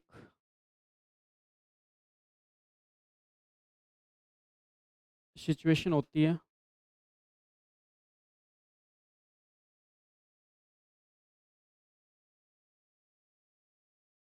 जिसमें दो या दो से ज़्यादा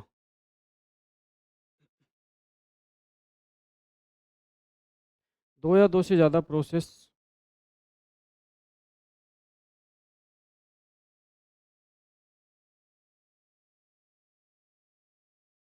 परमानेंटली स्टक ब्लॉक हो जाते हैं क्योंकि वो एग्जीक्यूट होने के लिए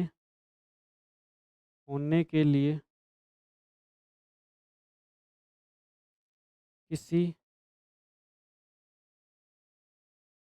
रिसोर्स का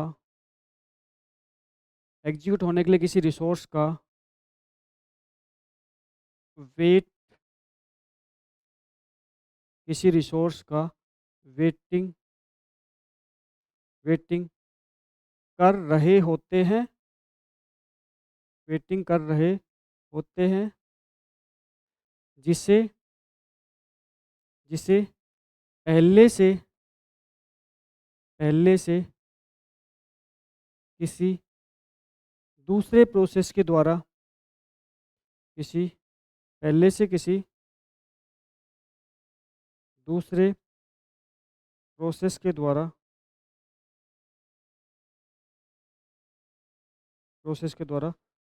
होल्ड होल्ड कर लिया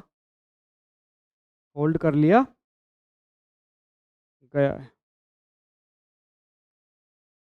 एक ऐसी सिचुएशन जिसमें प्रोसेस एक दूसरे के रिसोर्स को ही होल्ड करके बैठ जाते हैं, और एक दूसरे के रिसोर्स को होल्ड करके स्टेज बैठ जाते हैं कि उनको रिसोर्स कभी मिल ही नहीं पाते। जैसे अभी हमने बात की है कि हमारे पास डायनेमिक फिलोसफर की जो प्रॉब्लम थी, उसमें जो फिलोसफर थे वो सारे एक साथ हैंग्री होने की वजह से सारे राइट चम्मच उठा के बैठ जाते हैं, और उनको खाने के लिए लेफ्ट चम्मच चाहिए जो किसी को नहीं मिल पाती है, और सारे भूखे ही रह जाते हैं, है ना। तो इस टाइप की प्रॉब्लम्स को हम कहते हैं डेडलॉक की सिचुएशन। जैसे सिंपल सी बात है, जैसे मान चलो भाई एक कोई पर्टिकुलर रोड है, जैसे कोई रास्ता है, रोड तो का छोटी गली मान लो, है ना, एक गली है जिसके अंदर एक बार में सिर्फ एक ही कार आ सकती है।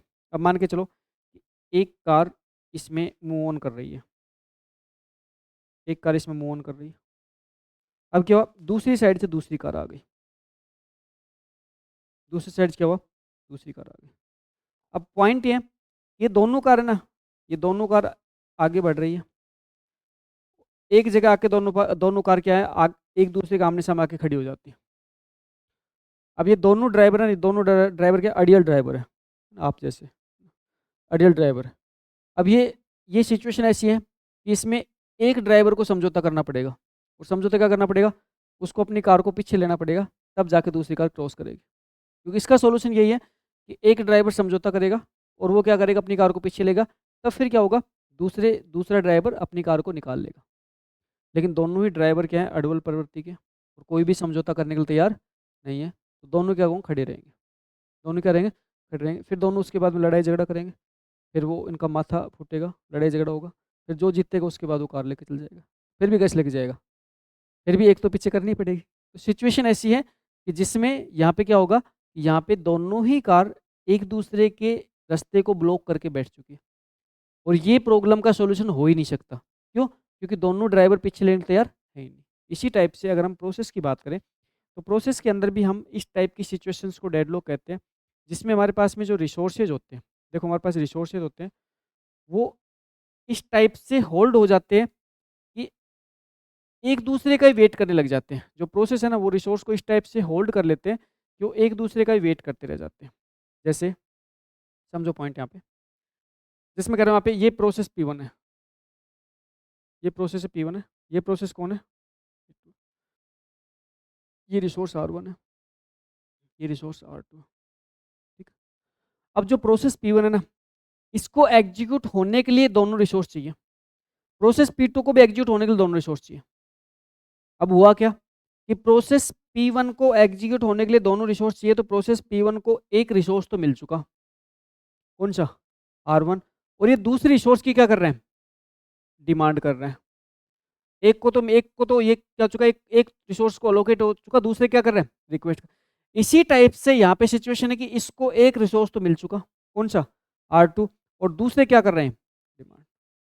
अब ये प्रोसेस है ना, ये एक दूसरे के रिसोर्स को होल्ड करके बैठ गए, और ये सिचुएशन आप क्या होती है, डेडलॉक। इसी को हम बोलते हैं डेडलॉक। अब यहाँ पे क्या होगा, जैसे यहाँ पे ये तो क्या है, ये तो अलोकेट है, ये क्या है, ये रिक्वेस्ट है, फिर उसके बाद ये क्या है, अलोकेट है, और ये क्या है। अब इसमें ये सिचुएशन जो बनती है ना, इसमें सिचुएशन से बेसिकली होता क्या है कि यहाँ पे एक ऐसा सर्कुलर वेट बन जाता है ना, यहाँ पे एक ऐसा सर्कुलर वेट बन जाता है जो कभी फिनिश हो ही नहीं सकता। एक ऐसा सर्कुलर वेट बन जाता है, एक ऐसा सर्कुलर वेट बन जाता है जो कोई फिनिश हो ही नहीं सकता, और इसी सिचुएशन को ऑपरेटिंग सिस्टम में डेडलॉक कहा जाता है। इसी सिचुएशन को ऑपरेटिंग सिस्टम में डेडलॉक कहा जाता है।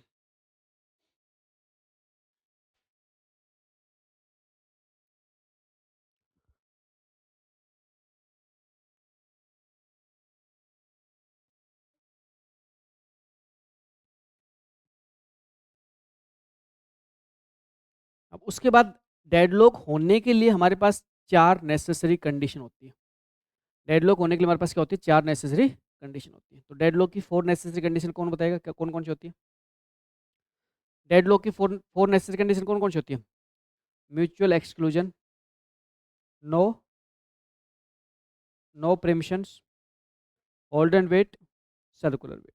डेडलॉक की 4 नेसेसरी कंडीशन होती है। एग्जाम में फ्रिक्वेंटली क्वेश्चन बनता है, अच्छा क्वेश्चन बनता है। लिखो डेडलॉक नेसेसरी कंडीशन।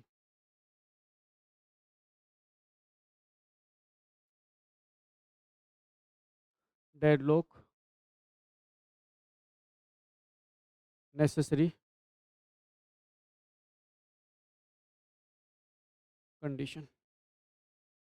डेडलॉक की नेसेसरी कंडीशन के रूप में 4 कंडीशन की बात करते हैं। डेडलॉक की पहली कंडीशन होती है mutual exclusion.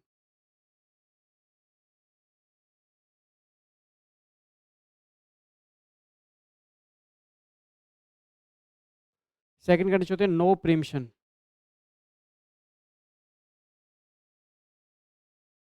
No preemption. Third condition होती है hold and wait. Hold and. Fourth condition होती है सर्कुलर वेट।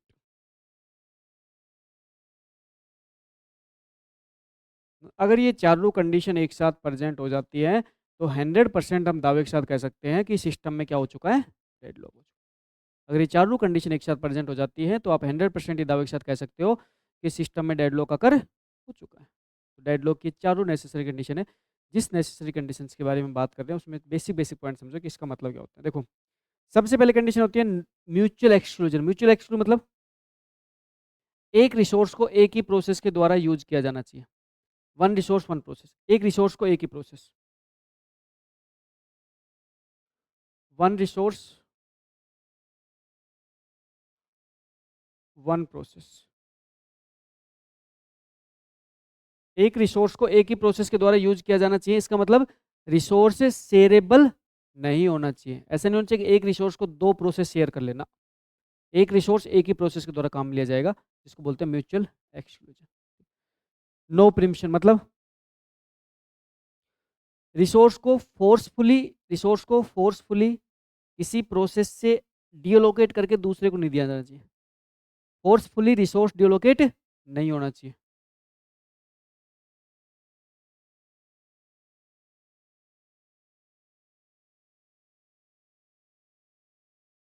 फोर्सफुली रिसोर्स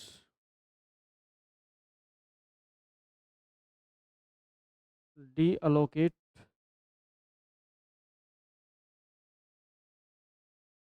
नहीं किया जाना चाहिए। ठीक है, रिसोर्स को फोर्सफुली डीअलोकेट भी नहीं किया जाना चाहिए। Hold and wait, hold and wait. Process एक रिसोर्स को तो होल्ड करके बैठ जाएगा, दूसरे रिसोर्स का वेट करेगा। प्रोसेस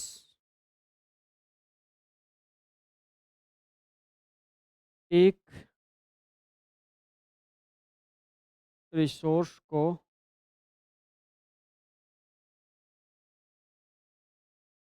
होल्ड कर लेता है और दूसरे का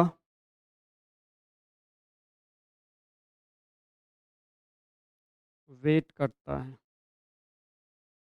एक को तो होल्ड करके बैठ जाएगा, दूसरे को वेट करेगा एग्जीक्यूट होने के लिए। सर्कुलर वेट मतलब होल्ड एंड वेट इस टाइप से होना चाहिए, एक सर्किल बन जाए। प्रोसेस और रिसोर्स का hold and wait, process and resource का hold and wait, hold and wait इस प्रकार होना चाहिए, होल्ड एंड वेट इस प्रकार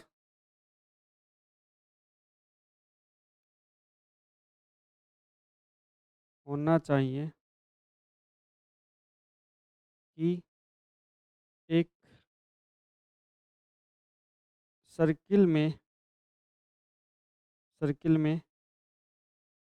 एक दूसरे एक दूसरे के रिसोर्स का वेट करें, रिसोर्स का वेट करें। यहाँ पे हमारे पास में एक ऐसी सिचुएशन हो जानी चाहिए, एक ऐसा सर्किल बन जाना चाहिए जिसमें कि एक दूसरे के रिसोर्स का वेट करे। और अगर ये चारों कंडीशन ऐसी हो जाती है, अगर ये चारों कंडीशन ऐसी हो जाती है, आपके पास में चारों नेसेसरी कंडीशन अगर एक साथ अवेलेबल हो जाती है, तो आप 100% दावे के साथ ये कह सकते हो कि हमारे पास जो पर्टिकुलर प्रोसेस है, उन प्रोसेस के बीच में क्या हो चुका है, डेडलॉक हो चुका है। ठीक, जैसे ये सिचुएशन। सबसे पहले म्यूचुअल एक्सक्लूजन मतलब जो रिसोर्स है ना, वो सिर्फ एक बार में एक ही प्रोसेस को मिलेगा। जैसे यहाँ पे जो R1 रिसोर्स है, इस R1 रिसोर्स को हमने किसको दे दिया, P1 दे दिया। जब R1 रिसोर्स को P1 को दे दिया है, तो अब इसको हम किसी दूसरे प्रोसेस को नहीं दे सकते। जैसे R2 जैसे P2 प्रोसेस की डिमांड कर रहा है तो नहीं देंगे। क्यों? क्योंकि ऑलरेडी किसको दे दिया, P1। जब P1 इसको रिलीज कर देगा तो उसके बाद दे सकते हैं। जब तक P1 इसको रिलीज नहीं करेगा तब तक नहीं दे सकते। इसको बोलते हैं म्यूचुअल एक्सक्लूजन। मतलब ये जो रिसोर्स है ना, इस रिसोर्स को आप दो प्रोसेस के बीच में शेयर मत करो, एक बार में एक ही प्रोसेस को दो। अगर ऐसी प्रॉब्लम है। दूसरी, नो प्रीम्पशन। जब R1 रिसोर्स पहले ऑलरेडी P1 को मिल चुका और जब P2 इसकी डिमांड करता है, तो ऐसा नहीं होना चाहिए कि अब R1 को आप तोड़ के इसको दे दो। नहीं, प्रिम्प्ट नहीं कर सकते, प्रिम्प्ट नहीं कर सकते। ऑलरेडी ये किसके काम में आ रहा है, किसके, P1 के। तीसरा, hold and wait. P1 process R1 को तो होल्ड करके बैठे हैं, और R2 का वेट कर रहे हैं। P2 प्रोसेस R2 को तो होल्ड कर बैठे और R1 का वेट कर रहे हैं। एक सर्किल बन गया। क्या बन गया? एक सर्किल, जिसमें प्रोसेस एक दूसरे के रिसोर्स को होल्ड और वेट करवा रहे। उधर ना लास्ट में सर्कुलर वेट, जो प्रोसेस के बीच में जो होल्ड एंड वेट है ना, ये इस टाइप से हो गया कि प्रोसेस और रिसोर्स एक दूसरे के रिसोर्स का वेट कर रहे हैं, एक दूसरे के रिसोर्स को होल्ड करके बैठे हैं, और इनके बीच में एक सर्किल बन चुका है। तो अगर ये सिचुएशन अगर हो जाती है, तो इसमें हम 100% गारंटी के साथ ये कह सकते हैं कि ऑपरेटिंग सिस्टम्स के अंदर क्या हो चुका है? डेडलॉक हो चुका है। क्या हो चुका है? डेडलॉक। डेडलॉक को होने के बाद में डेडलॉक के लिए हम क्या करते हैं? हम डेडलॉक को रोकने की कोशिश करते हैं। देन डेडलॉक के लिए हम क्या करते हैं? रिकवरी की बात करते हैं। तो डेडलॉक की रिकवरी की बात करें, तो रिकवरी के लिए हमारे पास में फिर मैकेनिज्म होते हैं। जैसे डेडलॉक की अगर बात करें, डेडलॉक हो गया, डेडलॉक होने के बाद में डेडलॉक को हटाने के लिए हमारे पास कौन कौन से मेथड है? तो सबसे पहले बात करते हैं डेडलॉक के प्रिवेंशन की। डेडलॉक के मेथड्स के अंदर डेडलॉक के प्रिवेंशन की बात करेंगे, फिर डेडलॉक के अवॉइडेंस की बात करेंगे, फिर डेडलॉक डिटेक्शन और रिकवरी की बात करेंगे, और डेडलॉक को इग्नोर की बात करेंगे। तो इस टाइप से हमारे पास क्या है? मेथड्स हैं जो डेडलॉक होने के बाद में डेडलॉक को हम हटाते हैं। तो कल की क्लास में हम नेक्स्ट आगे कॉन्सेप्ट बारे में बातें करेंगे, जिसमें सबसे पहले इनके बारे में थोड़ा सा और आगे पॉइंट लिख लेंगे कि म्यूचुअल एक्सक्लूजन होता क्या है। अभी तो मैंने जस्ट एक ही लाइन लिखा है, इनके बारे में आगे के और पॉइंट बता दूंगा आपको कि म्यूचुअल एक्सक्लूजन का रियल मीनिंग्स क्या होता है, नो नो प्रिमिशंस का मतलब क्या होता है, होल्ड एंड वेट का मतलब क्या होता है, और साथ में सर्कुलर वेट का मतलब क्या होता है। और नेक्स्ट फिर हम डेडलॉक के जो हमारे जो डेडलॉक हटाने के लिए जो मेथड्स हैं उनके बारे में बात करेंगे, उन मेथड्स को पढ़ेंगे जिनके ऊपर अच्छे क्वेश्चन बनते हैं। Okay, thank you, take care.